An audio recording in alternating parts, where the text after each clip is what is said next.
Hello students, इस lecture में हम वेक्टर्स की डॉट प्रोडक्ट या स्केलर प्रोडक्ट डिस्कस करेंगे। तो पहले मैं आपको ये समझाता हूँ। देखिए इधर बेसिकली हम स्टडी कर रहे हैं अभी मल्टीप्लिकेशन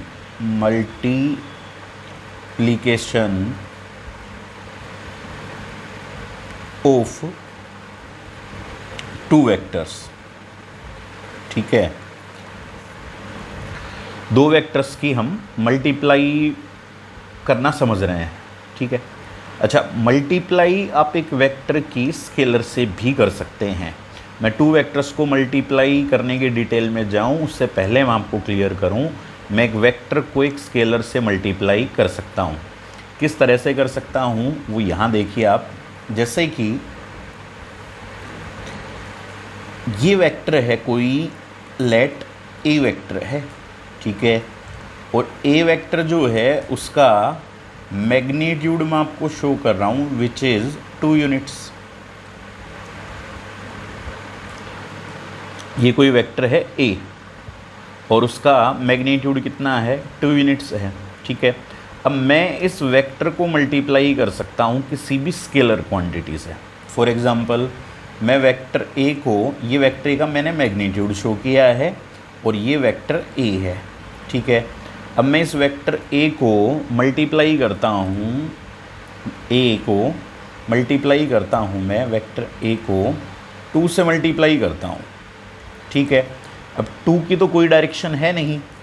ठीक है, तो आप इसको सिंपली मल्टीप्लाई करेंगे। जैसे 2 की अगर आपने ए वेक्टर से मल्टीप्लाई की, so this will B 2a। तो इससे हुआ क्या, वेक्टर पर क्या इफेक्ट हुआ। देखिए ये वेक्टर था a और इस वेक्टर को आपने स्केलर से मल्टीप्लाई किया, यानी 2 से मल्टीप्लाई किया। तो 2 से मल्टीप्लाई करने पर क्या होगा कि इस वेक्टर का जो मैग्नीट्यूड है वो बेसिकली कितना हो गया है, 2 से मल्टीप्लाई करने की वजह से 2 टाइम्स हो गया। ठीक है, और डायरेक्शन जो है वो सेम रही, क्योंकि स्केलर की खुद की तो कोई डायरेक्शन है नहीं। तो जो वेक्टर की डायरेक्शन है वो वेक्टर अपनी डायरेक्शन को रिटेन करेगा, उसकी डायरेक्शन तो वही रहेगी।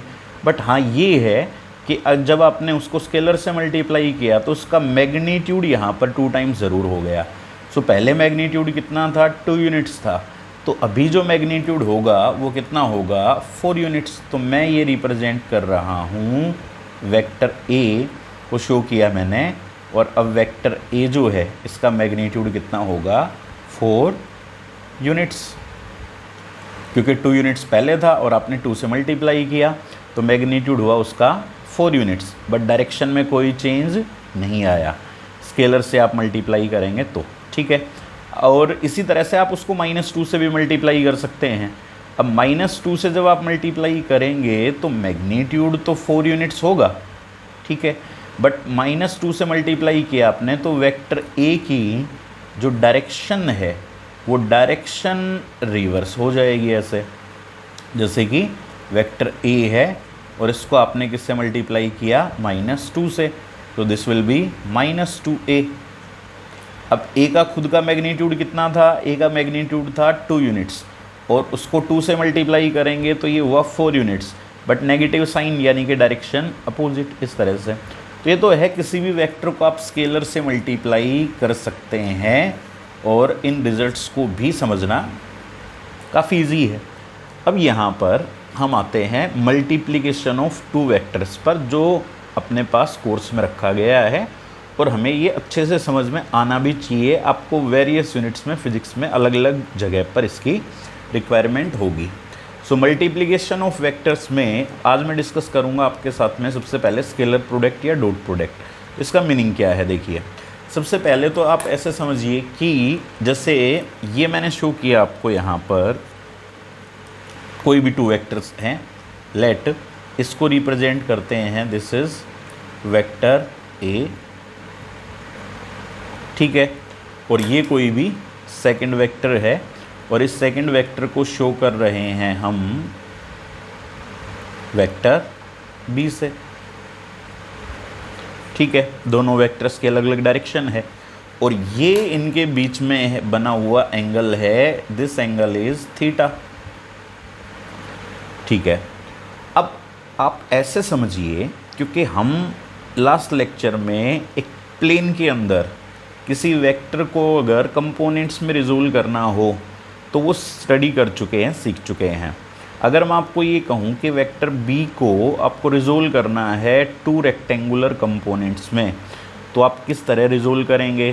तो क्या बताया था मैंने? बड़ी सिंपल लैंग्वेज में आपको ये बताया था कि वेक्टर बी अगर किसी लाइन के साथ में एंगल बनाता है थीटा और आपको उस लाइन के अलोंग वेक्टर को रिजोल्व करना है, तो यहाँ वेक्टर बी है, उसने इस लाइन के साथ में वेक्टर ए के साथ में ये एंगल कितना बनाया है? थीटा।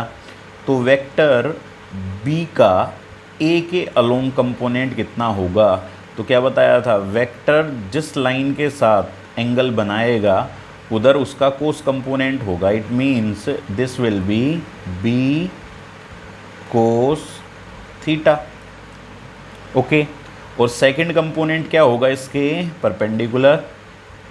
सो परपेंडिकुलर कंपोनेंट ये शो किया मैंने, this is B sine theta.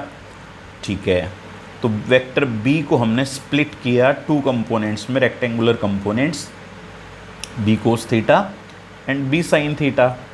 और एक वेक्टर को एक पर्टिकुलर प्लेन में, है ना, एक वेक्टर को एक पर्टिकुलर प्लेन में आप मैक्सिमम टू रेक्टेंगुलर कंपोनेंट्स में स्प्लिट कर सकते हैं। तो इस वेक्टर को मैक्सिमम यहाँ टू रेक्टेंगुलर कंपोनेंट्स में स्प्लिट किया जा सकता है। और रेक्टेंगुलर का मीनिंग क्या होगा? टू परपेंडिकुलर पार्ट्स या टू परपेंडिकुलर कंपोनेंट्स। तो B cos theta and B sine theta, ये इस वेक्टर बी के कंपोनेंट्स हुए। ओके, अब देखिए यहाँ पर आप एक फैक्ट समझिए कि जैसे डॉट प्रोडक्ट या स्केलर प्रोडक्ट का मीनिंग क्या है। सो दे राइट इट एज, एक वेक्टर आपके पास में है ए, ठीक है, दूसरा वेक्टर है आपके पास बी, और इन दोनों वेक्टर्स की आप कर रहे हैं डॉट प्रोडक्ट। तो इनके इन बिटवीन हम यूज़ कर रहे हैं डॉट। ठीक है, अच्छा, व्हाट डज इट मीन?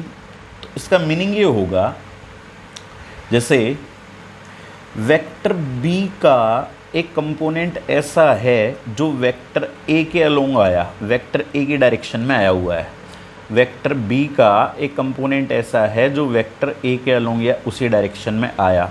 और आपको ध्यान होगा, इसको हम क्या बोल सकते हैं? Projection of vector B along vector A.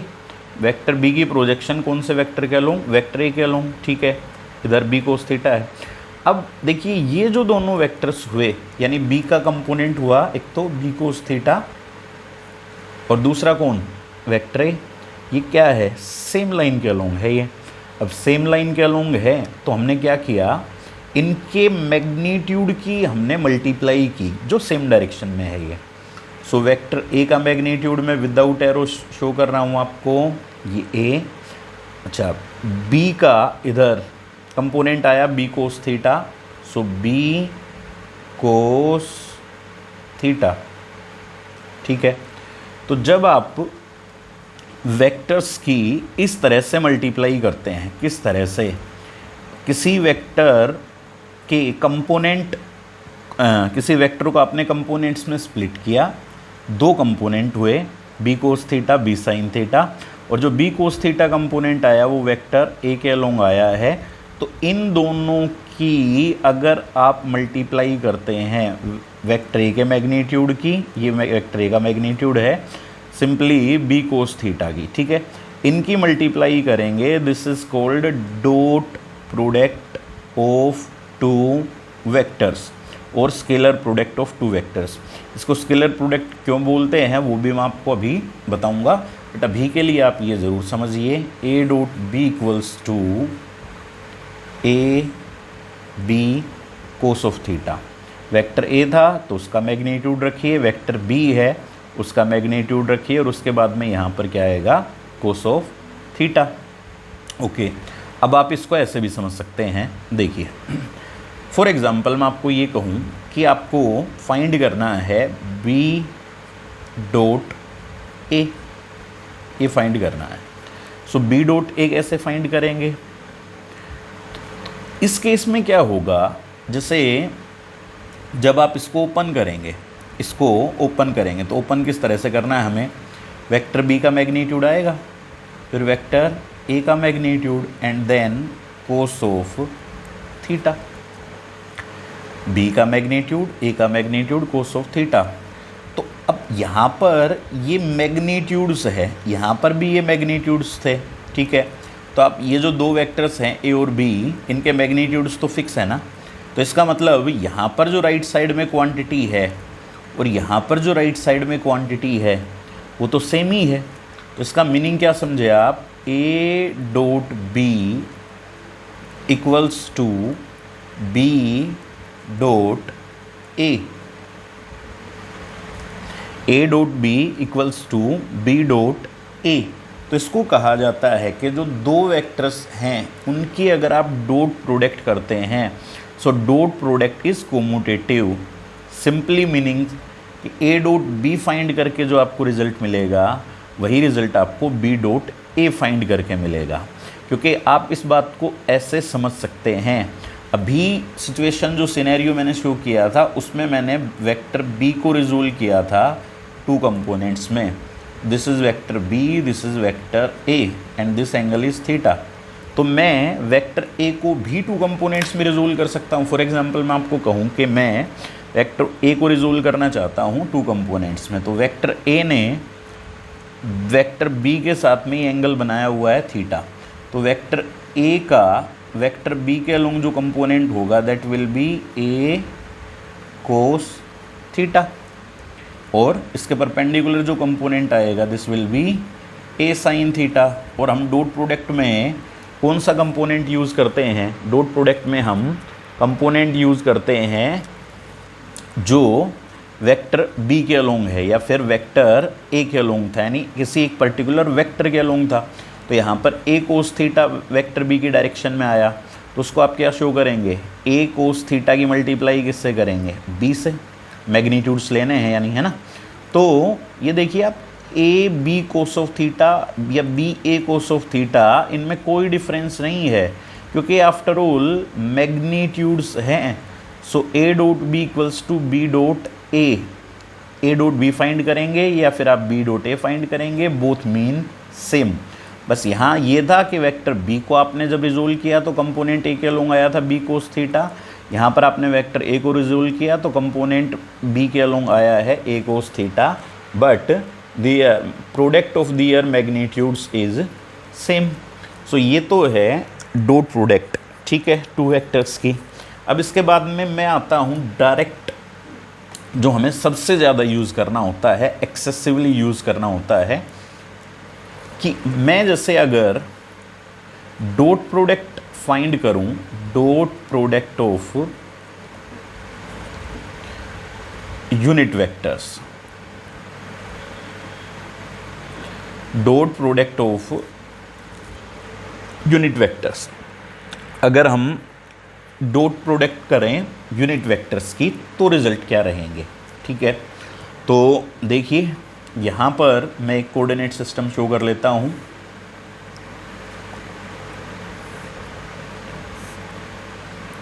This is X axis, Y and Z. अब यहाँ पर हम यूनिट वेक्टर शो करेंगे, एक्स एक्सिस का लॉन्ग यूनिट वेक्टर क्या होगा, आई कैप, वाई एक्सिस का लॉन्ग जे कैप और जेड एक्सिस का लॉन्ग के कैप, ठीक है। अगर आपने यूनिट वेक्टर्स की वो वीडियो नहीं देखी है, वीडियो लेक्चर, तो आप पहले प्लीज़ उसको देखें ताकि आपको ये अच्छे से समझ में आ सके। And remember this is important, ठीक है। देखिए X axis, Y axis and Z axis as you know are mutually perpendicular, ठीक है, म्यूचुअली परपेंडिकुलर होते हैं ये, इनके बीच में ये एंगल होते हैं 90 डिग्री, ओके।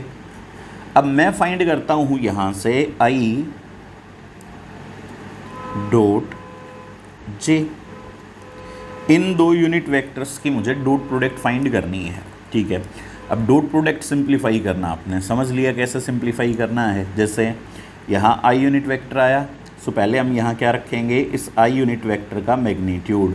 तो क्योंकि ये यूनिट वेक्टर है, इसके ऊपर मैंने कैप शो की है, यूनिट वेक्टर है, तो इसका मैग्नीट्यूड कितना होगा 1।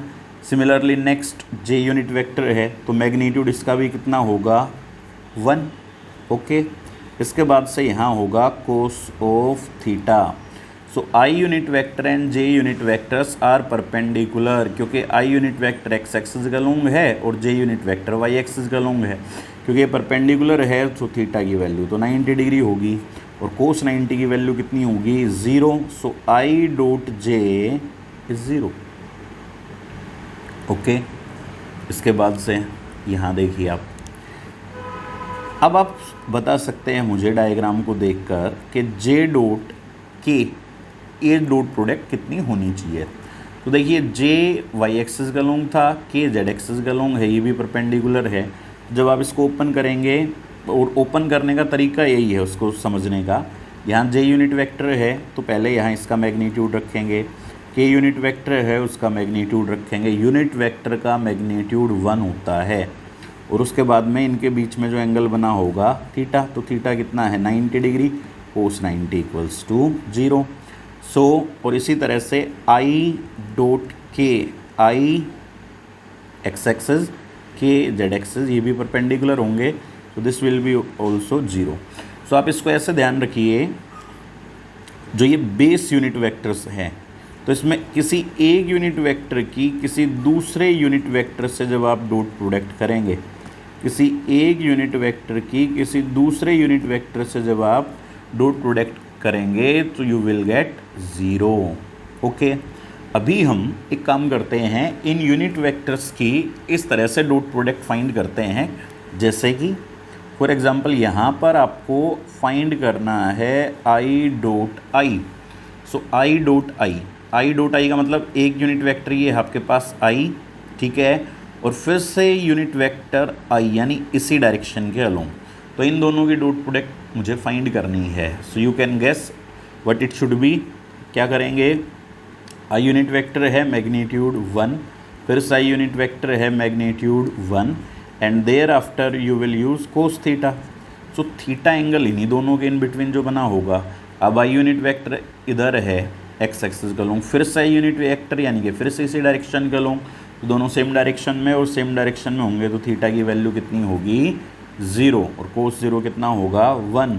So I dot I equals to 1, J dot J equals to, J unit vector इधर था वाई एक्सिस का लॉन्ग, फिर से जे यूनिट वेक्टर यानी फिर से वाई एक्सिस का लॉन्ग, दोनों सेम डायरेक्शन में होंगे, सेम डायरेक्शन में होंगे तो थीटा फिर से कितना होगा 0 डिग्री, और फिर से अगर कोस 0 हुआ तो ये value 1। Similarly K dot K equals to 1। So remember that एक जो बेस यूनिट वेक्टर्स है ये, इनकी एक यूनिट वेक्टर की अगर आप उसी यूनिट वेक्टर से डॉट प्रोडक्ट करेंगे देन यू विल गेट 1, ठीक है। और अगर आप एक यूनिट वेक्टर की किसी दूसरे यूनिट वेक्टर के साथ में डॉट प्रोडक्ट करेंगे देन यू विल गेट 0, ठीक है। बेस यूनिट वेक्टर्स की बात हुई अभी है। सिमिलरली देखिए आप, अगर मैं आपको ये कहूँ कि ये दो वेक्टर्स हैं मेरे पास में, कोई भी दो वेक्टर मैं आपको शो कर रहा हूँ, देखिए this is vector A which is equal to I cap plus J cap, ठीक है। सेकंड जो वेक्टर है B, this is equal to I cap minus J cap, ठीक है। एक सिंपल सी प्रॉब्लम डिस्कस करते हैं। वेक्टर ए है वो है I cap plus J cap और वेक्टर बी की वैल्यू है I cap minus J cap. आपको बोला गया है find, first case find A dot B, find A dot B, A dot B find करना आपको, ठीक है। सो ए डॉट बी कैसे फाइंड करेंगे, पहला पार्ट यही है। So A dot B and there after second part में ये पूछा गया आपसे कि find angle between two vectors, find angle between two vectors. So first vector कौन है ए, सेकंड वेक्टर है बी, पहले आप ए डॉट बी फाइंड करिए। सो पहले हम फाइंड करेंगे ए डॉट बी। सो देखिए ए डॉट बी, सो यहाँ पर वेक्टर ए को लिखिए पहले। तो वेक्टर ए क्या है, I cap plus J cap, I cap plus J cap. उसके बाद से डॉट प्रोडक्ट करेंगे बी वेक्टर के साथ। सो बी वेक्टर कितना है, I cap minus J cap. तो ये डॉट प्रोडक्ट हमें ओपन करनी है, I cap plus J cap dot I cap minus J cap. So इस डॉट प्रोडक्ट को ओपन करते हैं। तो कैसे ओपन करेंगे, देखिए क्या प्रोसीजर है उसका। यहाँ पर आई का कोफिशिएंट कितना है, कोफिशिएंट है 1, ठीक है। यहाँ पर आई का कोफिशिएंट कितना है 1। तो यहाँ आई का जो कोफिशिएंट था उसको यहाँ आई के कोफिशिएंट से मल्टीप्लाई करिए, ठीक है। सो 1 की 1 से हमने मल्टीप्लाई की तो 1 हुआ। उसके बाद यहाँ आई था डॉट आई, तो अब यूनिट वेक्टर्स की। सो आई डॉट आई, ओके हो गया। इसके बाद से ये आई के आई से हो चुकी है। अब आगे चलते हैं। अब इस आई की किससे करेंगे, इधर जे से करेंगे। जैसे आप सिंपली मल्टीप्लाई करते थे उसी तरह से कर रहे हैं। तो अब यहाँ आई का कोफिशिएंट कितना है 1, यहाँ जे का कोफिशिएंट कितना है, यहाँ जे का कोफिशिएंट है -1। तो यहाँ इस 1 की मल्टीप्लाई इस -1 से होगी तो कितना आएगा, -1 आएगा। ये -1 यूज़ किया मैंने। उसके बाद आप क्या करेंगे, आई डॉट जे।